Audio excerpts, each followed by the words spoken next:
La première, 17h30, 18h le samedi. destination ailleurs, Cédric Gauthier. Bonjour à toutes et à tous, bienvenue dans Destination Ailleurs. Produire des laitues, des radis, des courgettes ou encore des champignons en ville. Concevoir une agriculture urbaine en tenant compte des interactions entre les plantes et les animaux. Profiter des espaces disponibles en ville, les toits, les balcons ou encore les jardins, pour lancer une vraie réflexion sur ce que l'on peut produire ici en milieu urbain. Autant d'exemples et de réflexions qu'il y a 5 ans encore n'émergeaient dans la tête que de certains, conscientisés par les enjeux d'aujourd'hui et de demain. D'autres pays et d'autres villes avaient pourtant lancé depuis des années des exemples de permaculture urbaine. C'est ce qui a poussé nos deux invités à voyager, à apprendre, à s'inspirer des expériences étrangères pour amener ce savoir ici en Belgique et se lancer dans de véritables projets d'agriculture urbaine, et ce, alors que les mentalités belges évoluent lentement face au concept. Alexandre Lefebvre est assistant de recherche à Jean-Blou et a lancé depuis 2 ans une expérience de potager sur les toits à Bruxelles, et Jonathan Wickmans travaille lui dans le projet de l'association Jardin Comestible, une ASBL qui forme et qui crée des potagers et des fermes urbaines. L'agriculture urbaine, la permaculture est pour eux un véritable défi avec ses contraintes propres. Nous en parlons donc aujourd'hui.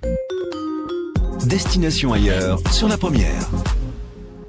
Bonjour Jonathan Wickmans de l'association Les Jardins Comestibles. Bonjour Alexandre Lefebvre. Bonjour. Assistant donc de recherche en agriculture urbaine à l'université de Jean-Blou Agrobiotech. Là, dans l'introduction de l'émission, j'ai beaucoup parlé d'agriculture urbaine, de permaculture aussi. Je pense qu'il est bon de repréciser quand même la différence entre les deux. C'est quoi l'agriculture urbaine et c'est quoi la permaculture ? Donc l'agriculture urbaine, c'est l'ensemble des productions, distributions, transformations de fruits et légumes, aussi petit élevage, qui peut se faire en ville ou en périphérie de la ville, mais des projets où la majeure partie de ces productions sont vraiment consommées en ville ou transformées en ville, distribuées en ville. Et la permaculture ? C'est une technique de design qui permet de créer des espaces comestibles en réflexion avec ce qui se fait naturellement dans les écosystèmes, mais qui tient compte aussi de l'homme au milieu de cet espace, parce que l'homme fait partie de l'écosystème, l'homme n'est pas mis au centre. L'homme est vraiment un animal comme un autre dans l'écosystème, et ça permet de produire en augmentant la valeur du site sur lequel on se trouve, parce qu'on on tire des bénéfices de tout ce que les écosystèmes peuvent nous donner, même si on récupère une partie de ce que l'écosystème produit pour se nourrir. On essaye de minimiser les déchets, etc. Et c'est vraiment une technique, plutôt une méthodologie, une manière de penser, une façon de designer les espaces. C'est une vraie philosophie de vie ou d'agriculture ? Oui, c'est à la fois une philosophie et une manière de designer. Donc c'est pas une technique à part entière. La permaculture utilise des techniques d'agriculture bio, d'agroécologie, etc. C'est effectivement plus une philosophie ou une manière de concevoir les choses qu'une technique à part entière.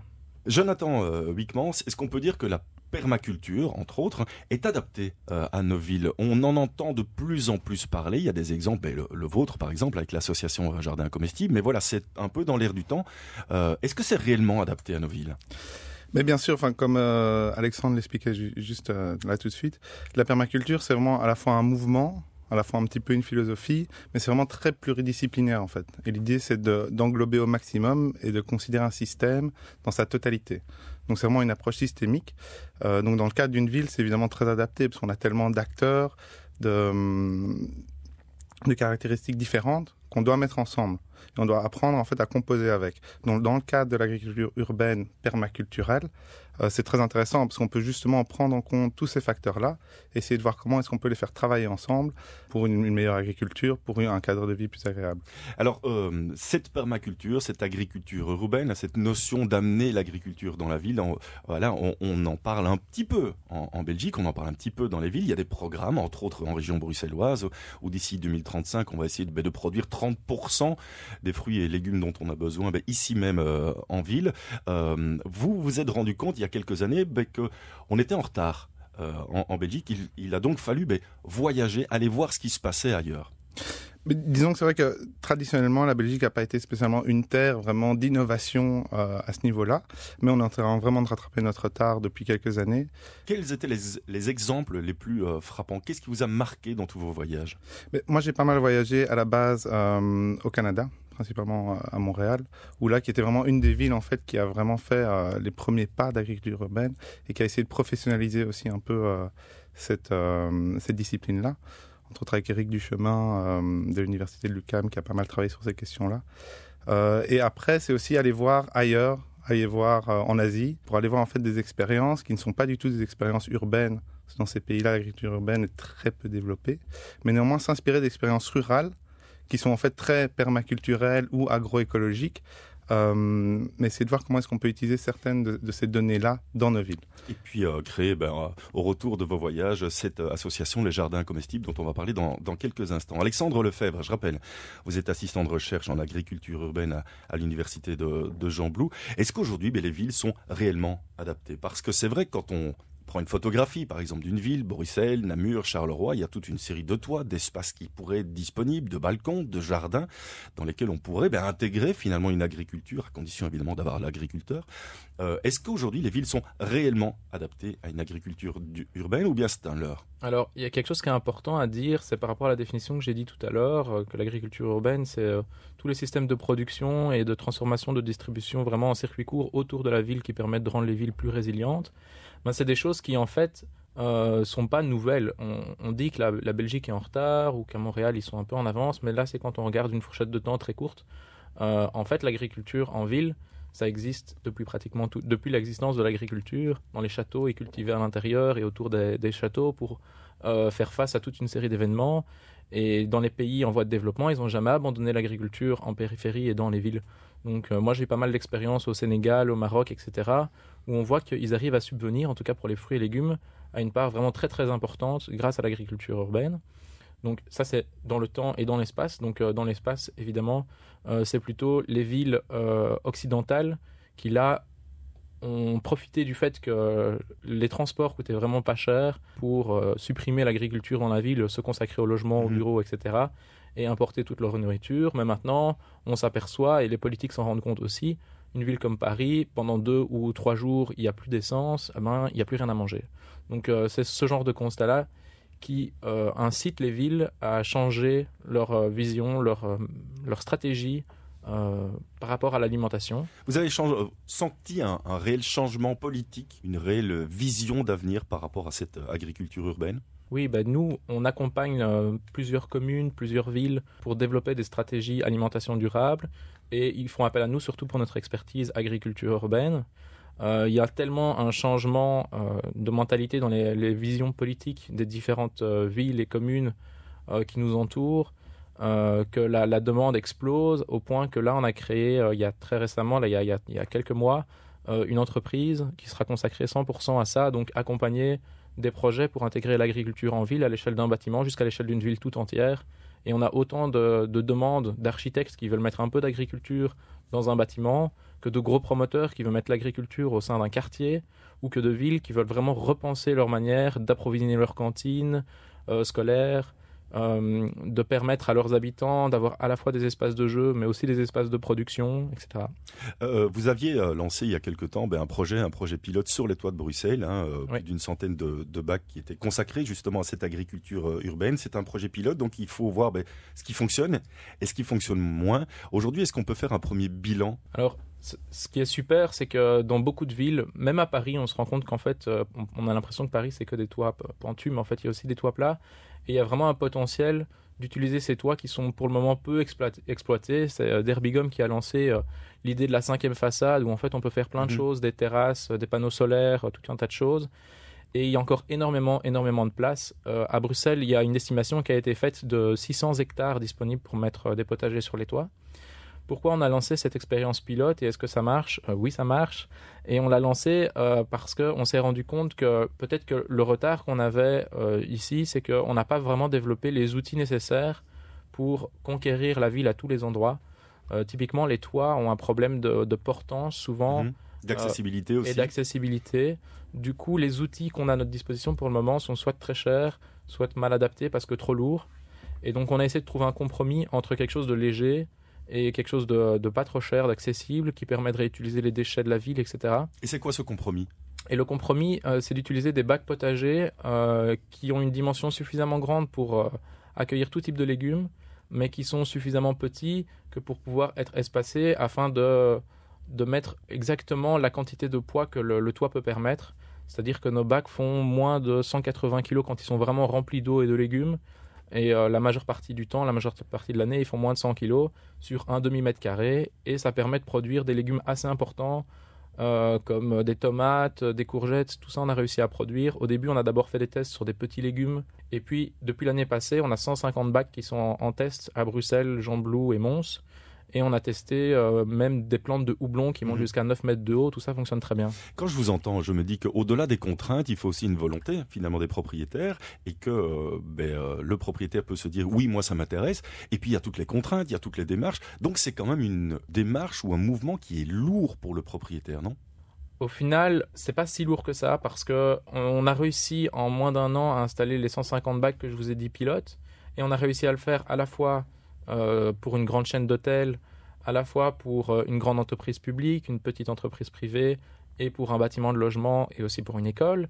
Donc c'est pour vous dire l'éventail de choses où les gens ont accepté et on n'a pas eu besoin d'aller voir une dizaine de personnes. Donc moi je pense que ces barrières administratives et autres, elles sont assez simples à lever à partir du moment où on vient avec la technique qui correspond aux besoins du bâtiment. C'est sûr qu'installer une grande serre sur un toit comme il va être fait sur les abattoirs d'Anderlecht, ça se fait pas en un jour. D'ailleurs, on voit que c'est pas encore fait, mais ça va finir par se faire. Et les politiques sont là aussi, ça prend un peu de temps, mais pour mettre en place les outils législatifs qui vont permettre à ces projets d'émerger beaucoup plus rapidement. Et puis après, il faut aussi trouver bien ceux et celles qui vont aller travailler sur ces toits, qui vont aller travailler dans les bacs. C'est un des objectifs de votre association, Jonathan Wickmans. L'association s'appelle Les Jardins Comestibles. On va revenir sur cette agriculture urbaine et sur les exemples très concrets après avoir écouté Blood Orange et Hands Up. Destination ailleurs sur la première. Nous parlons d'agriculture urbaine, de permaculture. Que peut-on faire sur nos toits, sur nos balcons, dans nos jardins en ville ? Et que peut-on produire ? Eh bien, c'est la question ou les questions que l'on pose à nos deux invités du jour. Jonathan Wickmans de l'association Les Jardins Comestibles et puis Alexandre Lefebvre, assistant de recherche en agriculture urbaine à l'université de Gembloux Agrobiotech. Jonathan, juste avant la pause musicale, je disais qu'il fallait trouver des gens qui étaient motivés aussi pour aller travailler sur les toits, pour aller travailler sur les balcons, pour devenir de vrais agriculteurs urbains. Quels sont justement les gens, le type de personnes qui vient vous voir dans votre ASBL en disant « j'ai envie d'être formé » ? Alors nous, en fait, au sein de l'ASBL, on fait plusieurs choses. Donc on fait à la fois de la formation, que ce soit en permaculture, en agriculture urbaine, en agroécologie, et également de l'installation et de l'entretien de potagers, à la fois chez des particuliers, mais aussi en entreprise et dans des collectivités. Et du coup, les gens qui viennent nous voir sont de profils très variés. Donc, on a à la fois des femmes, des hommes, des jeunes, des personnes un peu moins jeunes. On travaille vraiment avec un public qui est très, très diversifié. Mais qui sont quoi ? Agriculteurs dans l'âme ou pas spécialement ? Mais pas du tout. Nous, on est vraiment avec un public très urbain, très citadin. Beaucoup de gens viennent nous voir ou même suivre nos formations alors qu'ils n'ont même pas d'accès extérieur. Ils n'ont même pas un balcon. Et ils viennent suivre un cycle de formation pour apprendre vraiment à cultiver dans une jardinière à l'intérieur. Donc il y a vraiment, on sent ce besoin en fait de se reconnecter à la nature, de vraiment s'inscrire dans le cycle des saisons, comprendre comment pousse une plante, d'où vient notre alimentation. Et en fait, nous, c'est toutes ces questions-là qu'on fait remonter en fait via nos actions. C'est vraiment essayer de reprendre un peu la main dans notre alimentation, essayer de comprendre toutes ces choses-là. Quand on vit en ville, qu'on a la chance déjà d'avoir un petit balcon, on peut faire de l'agriculture urbaine. Qu'est-ce que ça va apporter pour son chez-soi, pour son bien-être, d'être reconnecté de cette manière à la nature ?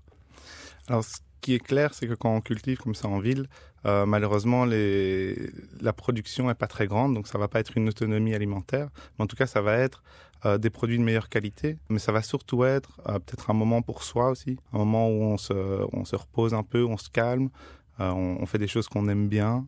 Voilà, il y a des études qui ont prouvé que rien que le fait d'avoir les mains dans la terre, ça a des impacts bénéfiques au niveau du bien-être, de la sensation de bien-être. Donc c'est plein de petites choses comme ça qui en fait nous font dire que dans un monde où tout va très vite, où on est super connecté, on prend jamais le temps vraiment de comprendre notre environnement, ne serait-ce même de le regarder, le potager, l'agriculture urbaine peut être en fait un moyen de se reconnecter à ça et de prendre un peu du temps pour soi et pour les autres. Alexandre Lefebvre de l'Université de Gembloux, est-ce qu'on peut créer son potager quand on n'a pas de balcon, quand on n'a pas de jardin, quand on n'a pas de toit sur lequel on peut cultiver ? Oui, bien sûr. Il y a des potagers collectifs, par exemple, qui sont répartis un peu partout dans Bruxelles, un nombre assez important. Et dans d'autres villes aussi. Et dans d'autres villes aussi, bien sûr. Après, il y a des systèmes de production en intérieur qui permettent aussi d'avoir ce contact avec les végétaux. Comme Jonathan a bien expliqué, il y a pas mal d'études qui montrent tous les bienfaits que ça peut apporter. C'est bien connu que mettre une plante sur un bureau ou installer un mur végétal dans son entreprise peut réduire le stress des personnes qui se trouvent à proximité. Et les études récentes montrent que le fait de vraiment mettre les mains dans la terre, d'utiliser ses savoir-faire pour cultiver des légumes, etc., ça a vraiment un impact supérieur. Et notamment en Chine, ils ont fait des expériences avec des encéphalogrammes, où on voit qu'il y a vraiment une meilleure oxygénation du sol. Donc c'est pas juste basé sur des ressentis de bien-être, il y a aussi des indices scientifiques qui démontrent qu'il y a vraiment un impact entre avec plantes, sans plantes, avec plantes qu'on touche, donc l'agriculture urbaine. Les autres impacts importants, c'est les impacts sociaux. Souvent, l'agriculture urbaine se pratique à plusieurs, et donc ça permet de créer du lien intergénérationnel, interculturel. Au sein d'une entreprise, ça permet de faire du team building. Donc l'agriculture urbaine, c'est vraiment, comme expliqué au début, très multidisciplinaire, et ça rencontre beaucoup d'impacts. Et si on pense à plus que soi-même, ça a un impact aussi énorme à l'échelle d'une ville sur l'environnement, parce que c'est assez bien démontré qu'une parcelle cultivée pour l'agriculture urbaine accueillera beaucoup plus d'espèces végétales différentes, et donc des habitats qui pourront accueillir la faune, des petits insectes, des oiseaux, des batraciens, etc., dans une parcelle d'agriculture urbaine par rapport à un simple gazon. Et la plupart de nos villes sont recouvertes de gazon ou d'espaces verts avec des plantes exotiques qui ont moins d'intérêt pour la faune et la flore. Or, l'agriculture urbaine permet vraiment d'améliorer les écosystèmes et de participer à la continuité des trames vertes et bleues dont on parle beaucoup pour le moment. Jonathan Wickman, c'est une question qu'on peut se poser et que beaucoup d'auditeurs se posent quand on parle d'agriculture urbaine. C'est quid de la pollution finalement dans nos villes. C'est vrai que régulièrement on est alerté par des pics de pollution. Ça veut dire que si on produit en ville, on produit des choses qui sont polluées ou pas spécialement ? Alors, il y a deux notions importantes à comprendre. La première, c'est que déjà, en général, quand on parle d'agriculture urbaine, en tout cas la manière dont nous, on le conçoit, c'est de l'agriculture biologique, voire permaculturelle ou agroécologique. C'est-à-dire qu'on n'utilise aucun intrant chimique, donc il n'y a pas de pesticides, il n'y a pas d'engrais. Donc déjà, cette pollution-là, elle est supprimée. Après, c'est sûr qu'au niveau de la ville en tant que telle, il y a des pollutions. Alors, il y a deux types de pollutions auxquelles il faut faire attention quand on fait de l'agriculture urbaine. La première et la plus importante, surtout à Bruxelles, c'est au niveau des sols. C'est-à-dire qu'on est sur des zones où les sols ont été très pollués, que ce soit par des industries, par exemple, les voies de chemin de fer sont assez polluées à l'époque où les trains fonctionnaient au fioul, ce genre de choses-là. Donc ça, il faut faire vraiment très attention. Et le problème, c'est que la remédiation des sols, donc la dépollution des sols, c'est une science qui est assez coûteuse, qui met beaucoup de temps. Donc ça, c'est vraiment un gros problème, et c'est pour ça qu'il y a pas mal de terrains à Bruxelles qui sont en fait disponibles, qui sont en friche et qu'on pourrait utiliser, mais qu'on a du mal à utiliser en agriculture parce qu'ils sont pollués. Donc il y a des techniques qui existent, et en général, ce qu'on fait, c'est on va remblayer par-dessus, c'est encore ce qui coûte le moins cher, mais c'est pas vraiment une solution pérenne. L'autre problème, donc face à ce problème-là, le mieux, c'est de se renseigner. Il y a une carte qui a été publiée par Bruxelles Environnement qui définit des zones de pollution potentielle. Donc en se renseignant sur l'histoire du lieu dans lequel on est, on peut un petit peu avoir des informations là-dessus, et sinon, en dernier recours, effectivement, faire une analyse de sol s'il y a un doute. On parle de Bruxelles, on parle beaucoup de Bruxelles, mais c'est important aussi d'élargir aux autres villes en Wallonie. Ça veut dire que dans chaque ville, on a ce genre de carte, de cartographie. Est-ce qu'on peut savoir si le sol, mon sol dans mon jardin, ou à côté de chez moi, à Namur, Gembloux ou Nivelles, est-ce qu'on peut savoir s'il est pollué ? À ce niveau-là, je pense que Bruxelles est assez en avance, mais la volonté de la région wallonne est de mettre à jour toutes les différentes cartes qui existent. Ils l'ont fait notamment pour les risques d'inondation, tout ça est très bien connu. Pour la pollution des sols, je ne pense pas que ce soit super bien établi. Par contre, en Wallonie, ce qui est toujours intéressant, c'est de s'adresser à sa commune. C'est assez simple de définir s'il y a un risque de pollution à partir du moment où on sait qu'il y a eu une tannerie sur le terrain ou une activité industrielle, ArcelorMittal et compagnie. on sait que là, il y a un risque, donc soit on privilégie de remblayer, de ramener de la terre qui est saine, soit on fait des techniques de culture hors sol qui permettent de s'affranchir du sol. Moi, je voudrais revenir aussi sur un élément parce que, on le disait en début d'émission, c'est un peu dans l'air du temps. Il y a de plus en plus de gens qui s'intéressent à ça et qui vont mettre les mains dans la terre. On le sait. Quand on écoute une émission, quand on lit un article, on se dit « Oh, ça me tente, je le ferai peut-être bien ». Il faut toujours ce petit pas supplémentaire. Il faut toujours être pris par la main ou en tout cas se dire « Allez, maintenant, j'y vais ». C'est quoi pour vous le déclic ? Qu'est-ce qui peut m'amener, moi, à me dire « Tiens, moi, j'y vais. Je me lance dans ce processus ». Je pense que c'est une réflexion à la fois personnelle et collective, comme disait Alexandre. C'est qu'à un moment, on va se poser ces questions-là. Plein de gens se les posent déjà, chacun à notre rythme aussi. Mais clairement, je pense que la question de l'alimentation, en tout cas pour moi, elle est centrale. C'est dire, voilà, qu'est-ce que je mange, d'où ça vient, comment ça a été produit. Et en tant que citadin, qu'on soit bruxellois, namurois ou liégeois, on est la plupart du temps complètement déconnecté de ces problématiques-là. Et on ne se rend pas compte, en fait, toute l'énergie, tous les matériaux qui ont été nécessaires à la production de cette nourriture, le transport, etc.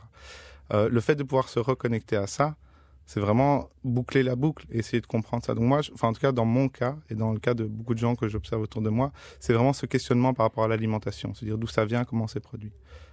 Alexandre Lefebvre, je rappelle, vous êtes assistant de recherche en agriculture urbaine à l'université de Gembloux, Gembloux Agrobiotech. Est-ce que vous sentez, vous, ce changement dans les mentalités, dans les plus jeunes générations, voire même chez les enfants ? Est-ce qu'aujourd'hui, l'école, les activités, les associations proposent de plus en plus cette ouverture à l'agriculture urbaine ? Oui, bien sûr, on le sent et ça va même plus loin qu'à l'école, ça va jusqu'à la crèche. Il y a des crèches qui emmènent leurs enfants sur les potagers et j'allais justement dire, il n'y a pas vraiment besoin de déclic parce que même à la crèche, les enfants ils sont tout petits, ils sont intéressés par ça. Ça s'appelle la biophilie. C'est le fait que dans notre ADN, c'est inscrit, on est des animaux, donc on est naturellement attiré par la nature. Naturellement, on a un besoin de manger, donc la nourriture, qu'elle vienne du supermarché ou de son potager bio, on est en contact avec. Soit on s'écoute soi-même et alors le déclic va venir naturellement. Il y en a d'autres, le déclic vient de scandales. Tous les scandales alimentaires qu'il y a eu autour de la viande de cheval, la crise de la dioxine, toutes les personnes qui sont en train de devenir végétariennes ou véganes par conviction. Toutes ces personnes ont envie de retrouver le vrai goût des aliments. Et donc, c'est plus après une déception liée à la nourriture qu'ils ont l'habitude de consommer qu'ils se mettent à ça. Après, ça ne couvre pas tous leurs besoins. Et du coup, c'est important aussi de se dire, l'agriculture urbaine, ça permet de retrouver un lien avec la production et donc avec les saisons, avec ce qu'est un légume de bonne qualité. Et en général, quand on cultive une bonne tomate cueillie à maturité, on ne va pas la manger à côté avec des frites, du ketchup et des choses comme ça. Donc on apprend aussi, c'est toute une manière de réapprendre à cuisiner et de réapprendre la valeur de ces aliments et donc de connecter aussi le milieu rural et le milieu urbain. Là, on parle d'initiative personnelle, mais c'est vrai que si on voit plus large, pour répondre entre autres aux défis de la stratégie Good Food de la région bruxelloise, par exemple, qui vise, je le rappelle, à produire 30% de fruits et légumes d'ici 2035, ici en ville, en région bruxelloise ou de manière plus générale dans les villes, il va falloir aussi professionnaliser. Est-ce qu'on peut professionnaliser, est-ce qu'on peut amener des agriculteurs vraiment à se spécialiser et se dire, nous, on produit en masse dans les villes ? Il faut bien être conscient qu'en Belgique, les agriculteurs sont assez peu nombreux et cultivent des surfaces très importantes. Il y a une partie qui se spécialise dans le circuit court où la deuxième génération, les enfants, etc., diversifient leur production pour être plus liés aux villes. Mais ce qu'on voit, c'est que le besoin des villes est vraiment énorme en termes de formation et de personnes compétentes pour travailler.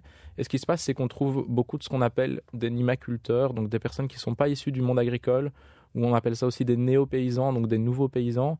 C'est des gens qui viennent du secteur de la finance, de l'informatique, de choses qui sont strictement rien à voir avec l'agriculture et qui décident de faire un travail qui correspond mieux à leurs valeurs, qui ait plus de terrain. Et donc c'est vraiment, ça va venir à la fois du secteur agricole et des secteurs qui n'ont vraiment rien à voir avec l'agriculture parce qu'aujourd'hui on n'a pas assez d'agriculteurs pour nourrir toutes les villes comme on le voudrait. Bref, le défi est encore énorme si on veut atteindre ces objectifs et si on veut voir nos villes plus vertes et si on veut manger les fruits et les légumes dans nos villes. Merci beaucoup tous les deux. Merci Alexandre Lefebvre, assistant de recherche en agriculture urbaine à l'université de Gembloux Agrobiotech. Merci Jonathan Wickmans. Je rappelle l'association Les Jardins Comestibles. Toutes les infos sur le site internet. Tout à fait. Les Jardins Comestibles au pluriel. Tout de suite, ce sont les informations de 18h suivies de l'actu